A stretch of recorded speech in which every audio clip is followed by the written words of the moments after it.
Morning প্ৰিয় দৰ্শক Pragyan universe চেনেলত আপোনালোকক সকলোকে স্বাগতম জনাইছোঁ। আজি বুধবাৰ 2 জুলাই 2025। আপোনাৰ ভাগ্যই কি কয় আৰু কোন ৰাশিয়ে শুভ দৃষ্টি লাভ কৰিছে জানো আহকচোন। প্ৰিয় দৰ্শক, হিন্দু পঞ্জিকা অনুসৰি আজি বুধবাৰ আহাৰ মাহৰ 17 তাৰিখ শুক্ল পক্ষৰ সপ্তমী তিথি। নক্ষত্ৰ যদি চোৱা হয় উত্তৰা ফাল্গুনী, যোগ বৰিয়ান যুগ আৰু সূৰ্য উদয়ৰ সময় যদি চোৱা হয় পুৱা 4:38 সূৰ্যাস্ত সন্ধিয়া 6:15 আৰু জন্ম ৰাশি আজি যদি চোৱা হয় কন্যা ৰাশি। আজিৰ ৰাহুকালৰ সময় যদি চোৱা হয় প্ৰাতঃ 9 বজাৰ পৰা আৰম্ভ কৰি 10:30 থাকিব আৰু এই সময়ত গুৰুত্বপূৰ্ণ কাম নকৰিব। প্ৰিয় দৰ্শক, এতিয়া জানো আহক আজি প্ৰথম ৰাশিটো যদি চোৱা হয় মেঘ ৰাশি। ভাগ্য আপোনাৰ লগত আছে। আজি আপুনি আত্মবিশ্বাস বাঢ়িব, অফিচত সন্মান পাব, আৰ্থিক অৱস্থা স্বাভাৱিক হ'ব, অপ্ৰয়োজনীয় চিন্তাৰ পৰা আঁতৰি থাকক, হনুমান চালিচা আবৃত্তি কৰিব। প্ৰিয় দৰ্শক, ইয়াৰ পিছৰ ৰাশি যদি চোৱা হয় বৃষ ৰাশি। ভাগ্য আপোনাৰ লগত আছে। ব্যৱসায়ত লাভৰ সম্ভাৱনা, চাকৰিত পদোন্নতিৰ সম্ভাৱনা, বিবাহিত জীৱনত মিঠাটা থাকিব। আজি কিছু ভাল খবৰ পাব পাৰে। শ্ৰীকৃষ্ণক তুলসী অৰ্পণ কৰক। প্ৰিয় দৰ্শক, ইয়াৰ পিছৰ ৰাশি যদি চোৱা হয় মিথুন ৰাশি। ভাগ্য আপোনাৰ লগত আছে। নতুন পৰিকল্পনাৰ কাম আৰম্ভ কৰিব পাৰি। মানসিক চাপ পৰিহাৰ কৰক, বুদ্ধিমান ৰূপে সিদ্ধান্ত লওক, খৰচ নিয়ন্ত্ৰণ।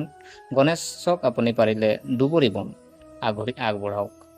প্ৰিয় দৰ্শক, ইয়াৰ পিছৰ ৰাশি যদি চোৱা হয় কৰ্কট ৰাশি। ভাগ্য আপোনাৰ লগত আছে। সাহস আৰু আত্মবিশ্বাসেৰে সফলতা লাভ কৰিব। পৰিয়াল আৰু প্ৰেমত সম্প্ৰীতি থাকিব, আৰ্থিক লাভৰ সম্ভাৱনা। চন্দ্ৰক কেঁচা গাখীৰ আগবঢ়াওক।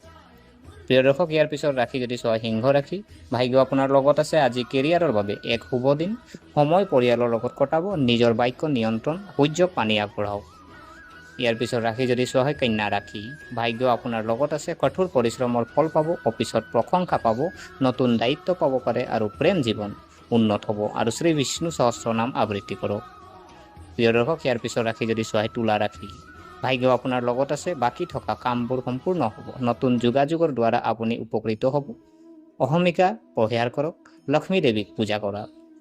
প্ৰিয় দৰ্শক, ইয়াৰ পিছত ৰাশি যদি চোৱা হয় বৃশ্চিক ৰাশি। ভাগ্য আপোনাৰ লগত আছে। পদোন্নতি আৰু আৰ্থিক লাভৰ সম্ভৱ। বিনিয়োগৰ দ্বাৰা আপুনি লাভ কৰিব। বিবাহিত জীৱনটো মধুৰ হ'ব। মহাকাল ৰুদ্ৰ অভিষেক কৰক। প্ৰিয় দৰ্শক, ইয়াৰ পিছত ৰাশি যদি চোৱা হয় ধনু ৰাশি। ভাগ্য আপোনাৰ লগত আছে। কামত ভাগ্য সফলতা পাব, ভ্ৰমণৰ সম্ভাৱনা থাকিব পাৰে। এলাহ পৰিহাৰ কৰক, কলৰ গছক পূজা কৰক। প্ৰিয় দৰ্শক, ইয়াৰ পিছত ৰাশি যদি চোৱা হয় মকৰ ৰাশি। ভাগ্য আপোনাৰ লগত আছে। বুদ্ধিমান খৰচ কৰক, মানসিক চাপ থাকিব পাৰে। কাৰ্যালয়ৰ তৰ্ক বিতৰ্ক এৰাই চলিব, শনি মন্ত্ৰ জপ কৰক। প্ৰিয় দৰ্শক, ইয়াৰ পিছত ৰাশি যদি চোৱা হয় কুম্ভ ৰাশি। ভাগ্যই আপোনাৰ লগত আছে। চাকৰি পৰিৱৰ্তন সম্ভৱ, কামত অগ্ৰগতিৰ সম্ভাৱনা। আপুনি মানসিক শান্তি অনুভৱ কৰিব। পুৰণি বন্ধু লগ পাব পাৰে। শিৱলিংগত পানী আগবঢ়াওক। প্ৰিয় দৰ্শক, ইয়াৰ পিছৰ ৰাশি যদি চোৱা হয় মীন ৰাশি। ভাগ্যই আপোনাৰ লগত আছে। আৰ্থিক সুবিধা পাব পাৰে, ভাল খবৰ, পাৰিবাৰিক সম্পৰ্ক সুদৃঢ় হ'ব। আৱেগেৰে কঢ়িয়াই লৈ ফুৰি সিদ্ধান্ত ল'ব লাগে আৰু শ্ৰী ৰামৰ নাম জপ কৰক। প্ৰিয় দৰ্শক, গতিকে আশা কৰিছোঁ আপোনালোকে ভিডিঅ'টো চাই ভাল পালে।